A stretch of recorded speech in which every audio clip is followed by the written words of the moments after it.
What's happening, people? So, the topic today is Cyborg Dreams. It's based on the idea that cyborgization, um, basically enhancing the human body with technology, with artificial means, I guess, technology machines, being kind of a human-machine hybrid, is in many ways impractical and not the best use of resources. Also, there's a lot of danger involved, and it's argued by Nick Bostrom in Superintelligence that it's unnecessary and it's not the best pathway to enhancement, certainly to AI and superintelligence, which I think is true in many respects. So there is that pathway of enhancing the mind, but then you go a different tack. You take the idea of enhancing the body, and I think this idea of a cyborg, I'm not going to say cyborgization all the time, cyborg is in many ways practical. It's also desirable for us as humans, given our own desires, our values as they stand now. So for example, the obvious example is someone with paraplegia, someone who's been injured and disabled, for technology to then correct that. And then from that correction, that idea of correction and the development of the technology in that, there becomes inevitably the idea of enhancement, not just to get back to a parity with the rest of humanity, to become abled, but instead to become super abled perhaps. And this applies to the physical aspects of walking and running and any kind of sport activity, really, and also applications for military, but also things like hearing and sight, these kind of physical aspects of us. So I think the idea behind that is, if we continue to have bodies in the world, if we continue to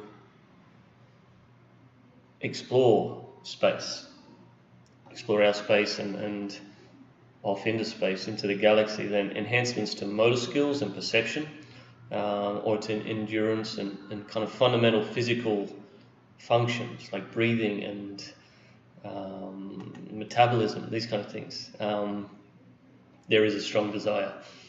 There is a need even for us to become cyborgs in many ways.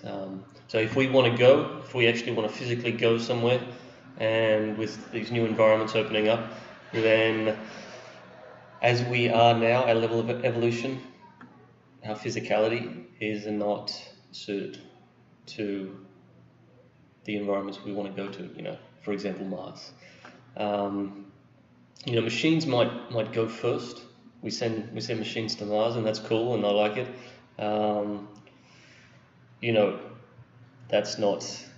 That is not ideal, and that doesn't satisfy us. It doesn't satisfy me. Certainly, I don't think it satisfies us. It's a beginning. I think it's fair to say that our bodies are beginning to show a lot of wear and tear. 60,000 years plus of, I guess you call it social evolution, and then beyond that of physical evolution, living in this environment with essentially what we have now, starting to not be so well suited, not so well adapted to our environment. So in conclusion, I think you've got that pathway of mental enhancement, of downloading someone's experience into our brain and enhancing intelligence and these kind of things. And becoming a cyborg may not be that well suited, may not be applicable to that goal.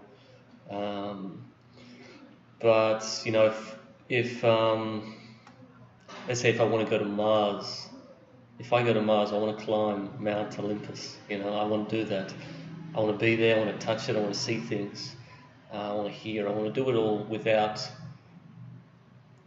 with as little constraint as possible. I don't want this spacesuit, this prophylactic separating me from the environment. I want to be in it. I want to experience it firsthand. And I think, I'll say it again, cyborgization is an answer to our desires to experience this world and to explore other worlds firsthand. I think it's a desire for something real, for the senses to be involved in living in the world. All right, I'll see you next time. Bye-bye.